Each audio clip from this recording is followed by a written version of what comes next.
Today, in this era, it's the era of red pill as well as feminism. And these two things, these two phenomena, have become so rampant in our worldview that it has even affected the Muslim society. On one hand, you have Andrew Tate, Hamza, Mahdi, Daniel Haqiqatjou kind of people, where they are promoting that Islam is basically a patriarchal religion. They promote patriarchy. On the other hand, we have feminists who basically promotes that patriarchy is something which is very dangerous for the human society. I think both of these things are in their extreme views, and Islam is neither patriarchal or matriarchal. Islam is basically God centered. So we need to be God centered. We don't need to be patriarchal, we don't need to be matriarchal. Because each one will fight for their own ego and for their own unconditional rights without focusing on their responsibilities. And unfortunately, this red pill movement has become very common in the Muslim society thanks to people like Daniel Haqiqatjou. He has all the problem with the feminist movement, but he don't have a much problem with the red pill movement. So this is nothing but boosting your own male ego. This is basically painting Islam into a religion which is basically for men only, and women are just subservient to the men or second class citizen to the men. This is what they are implying, because every restrictions come upon the woman and not upon the man. Well, the Islam says, the Quran says that husband and wife has equal and similar rights, except husband has 1 degree above wife. Now, what does it means that husband have 1 degree above wife? It only means that with regards to kawama, with regards to financial responsibility, it is the burden is upon the husband. The burden is upon the men to do so. So the wife or the woman is not financially obliged in a family to provide to provide for a family. If she out of her own will, she can do, but Islam has not obliged her to do so. Now, in this verse of Surah Baqarah, where Allah Subhanahu wa Taala says that men and women, the husband, the women have similar rights as the men, but the men have a degree above them. So Allah makes it a point to say that the men and women have a similar right, except in one thing, only in one thing. So that one thing becomes an exception, and everything else becomes a generality. So the general rule is that men and women have similar rights. That's the reason Quran very explicitly says that men have similar rights to that of women, but men have a degree above them. So this degree above them is an exception to the rule. It is not the rule. The rule is that men have similar rights than that of the woman. Also, at the same time, the verse of Surah Nisa, it says that men are the protectors and maintainers of women, because bima faddal al-baz al-baz, that men provide women, and the obedient woman. Now the word used is kanitat. The obedient women are those who protect the private nature of the anything which is the privacy of the husband, the hidden things of the husband. And the verse continues that if you fear nushuz from your wife, then you can not talk with her, you can separate beds, and you can beat him. The word is used beat. So here, and if she returns back to what's normal, it's if she returns back to the obedience, obedience to what? Obedience to giving up the nushuz, the rebellion which the wife has done, then do not seek any means to harm her. So this is the verse in in Surah Nisa of the Quran. Now this verse even refutes the feminist, because Quran is very clear that the husband has a one degree above woman, because the husband is the provider, the maintainer of the woman. But at the same time, this verse has been very much misunderstood. The word used is that the men, the obedient wife, the kanitat wife. Now, obedience to whom? Now, many people they say that this implies obedience to the husband, which to some extent is true. But kanitat also can go to the obedience to Allah itself, because the same word is used in Surah Ahzab, where Allah subhanahu wa ta'ala has said that Muslim men and women, the kanitat men and kanitat women, the obedient men and obedient women. So we there is a possibility to interpret this word obedience is like obedience to Allah.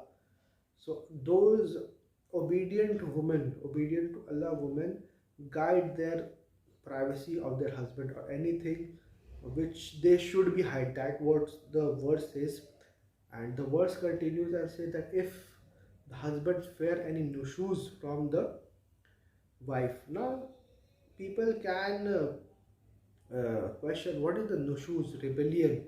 What kind of rebellion is Quran talking about? The Quran is basically talking about infidelity. That if the husband fear that the wife is being infidel. Now here fear does not mean that husband has only a suspicion. No, if the wife is being uh, because the earlier verse actually talks about the zina, then after some verses it comes that if the husband fear nushuz from the wife, that if the wife is committing if something which is called an extramarital affair, or something like she's not considering the husband to be the husband, then in that case only, which is a very outrageous case, the husband has the right to discipline her wife so that the wife can stop that. But that also is the last stage. That also is the last stage if the husband thinks. Now the same word nushuz is also used for the husband, that if the wife fear that same word, if the wife fear nushuz from the husband. But here this nushuz in the context of men favoring one wife over another wife.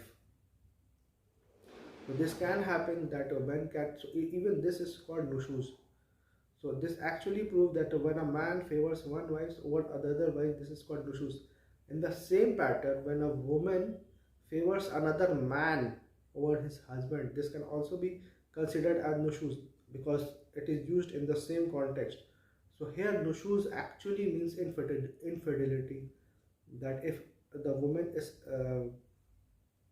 not loyal, it's having an extramarital affair, then advise her, separate her bed, and then you can even use disciplinary measures, which is you can beat her. So in only in these kinds of cases, which is very you can say outrageous, very uh, dangerous kinds of cases, a husband can use uh, you can say a disciplinary action against the woman.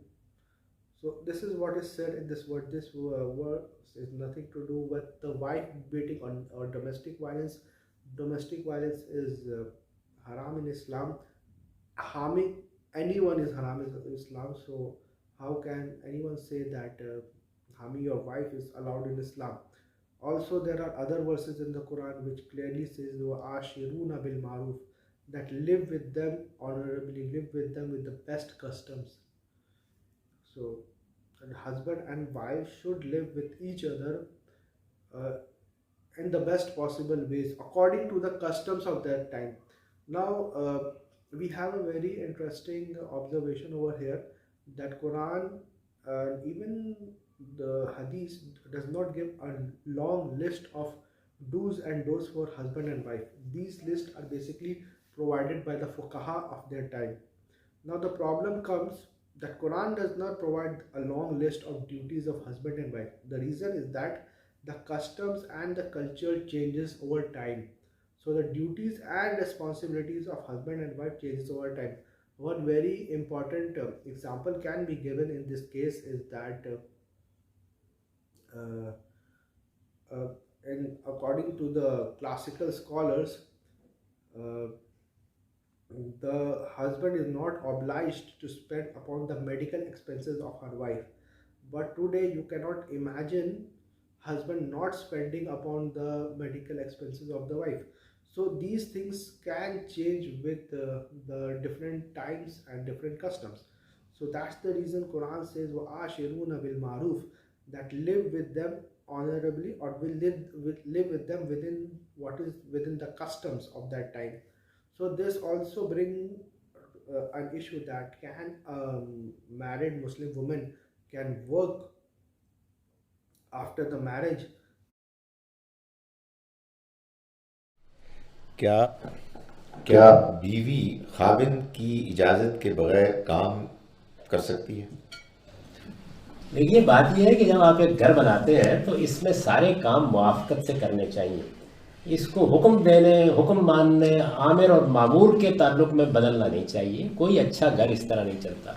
तो बाहमी मुआफ़क़त से फ़ैसले कीजिए, बाहमी मुआफ़क़त से इक़दामात कीजिए, यही करना चाहिए। कोई औरत ये पसंद नहीं करेगी कि वो अपने घर में ख़राबी पैदा कर ले, वो अपने ख़ावंद के साथ तनातनी की फ़ज़ा पैदा कर ले, वो अपने बच्चों के लिए मुश्किलात पैदा कर ले। और किसी ख़ावंद को ये नहीं चाहिए कि वो बीवी की शख्सियत की नफ़ी करे। उसको अल्लाह ने कोई सलाहियत दी है तो उसके मुताबिक उसे काम करने से रोके। उसने कोई तालीम पाई है तो मुआशरे को उसका फैज़ ना पहुँचने दे। दोनों को ये सोचना चाहिए कि हमें एक मुतवाज़न सही रवैया इख्तियार करना है और सोसाइटी की खिदमत करने के लिए जो कुछ हम कर सकते हैं वो मर्द को भी करना है, औरत को भी करना है। तो ये मैं अर्ज़ कर सकता हूँ। बाकी ये कि इसको आमिर और मामूर और हाकिम और महकूम की इस्तिलाह में अगर आप देखेंगे तो कोई अच्छा घर वजूद में नहीं आएगा। मुआफ़क़त, बाहमी ताउन, एक दूसरे की इज़्ज़त, एहतराम, एक दूसरे को राज़ी करके काम करने का तरीका, यही अच्छे हुक्मरानों को इख्तियार करना चाहिए अपने अवाम के साथ, यही घर में भी इख्तियार करना चाहिए। Now there are two extreme views of the scholars, or I can say that one of the Orthodox Muslims and one of the liberal Muslims. The Orthodox Muslim is that no, she cannot work after marriage without her parents, without her husband's permission, and husband has every right to stop her to work after marriage. The other view is that she has all the right to work after marriage, even going against the husband's permission. And what is the just view in this is that uh, the the husband and wife should mutually decide, and the husband should agree. If the wife wants to work, the husband should give them, because according to the customs of these times the women are working in same environment. So that doesn't mean that the wife has the right to neglect the family, or the woman has the right to neglect the family. It only means that according to the customs, it is quite normal for a woman after marriage to work. If she, and nobody is obliging him, but they should sit and whether mutually decide and come to a common term rather than to going in extreme. Because we should also note that absolute obedience belongs to Allah and His Rasul. Absolute obedience does not belong to anyone except Allah and His Rasul, even not even to the parents, and not even to the husband. There is a hadith, where a long hadith, where Prophet peace be upon him has said that obedience is only in the cases which are maruf. The same word appears, maruf. Maruf is something which is reasonable, or something which is within the customs of their time. So if a parent says that you should divorce your wife, now I am supposed to respect my parents, I'm obliged to respect my parents, but here I am not at all obliged to listen to this command of my parents, because this is not a reasonable command, and this is not some considered a best conduct to divorce wife just because the parents have said so. So we should take all these under consideration